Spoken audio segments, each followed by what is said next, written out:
Usuku olumatasatasa kungqongqosho ezempilo uqala eRichmond ngasemgungundlovu lapho evulwe ngokusemthethweni isibhedlela esakhiwa kabusha esizobe seyiguli ze-COVID-19.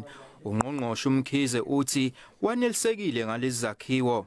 The key issue here is to look at whether do we have enough beds available, do we have enough oxygen available, do we have enough staff available, do we have adequate management capabilities to be able to deal with these issues. Isibhedlela eClaywood eThekwini singesinye seyinkulu seyiguli eziphethwe COVID-19.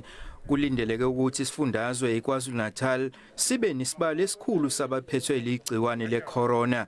Imbhede ingu-16,000 kulesifundazwe njengoba isibalo sabaphethwe leli gciwane singaphezudlwana ka-90,000. There is a risk that we can still have an upsurge. That upsurge can be worse than what we have seen already. We've seen those trends in the US, we've seen those trends in other parts in Europe.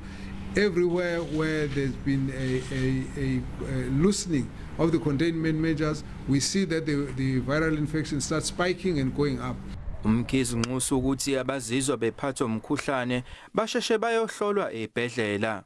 Uma ubona ngathi unomkhuhlane ungazikaleli ukuthi hayi ngibina ngistrong lo mkhuhlane ngizowehlula. Uma uzwa nje ukuthi unomkhuhlanyana sukumuya ngasesibhedlela ngoba ke wami usuku olodwa noma zambili ugcina ungasakwazi ukuvuka embhedeni uma ufika esibhedlela sekukude kakhulu. Kulindele ukuthi uDokotela Mkhize ayobheka ibhedlela zaseNewcastle kusasa. Eyindabeni ze-SABC nginguvusi Khumalo eThekwini.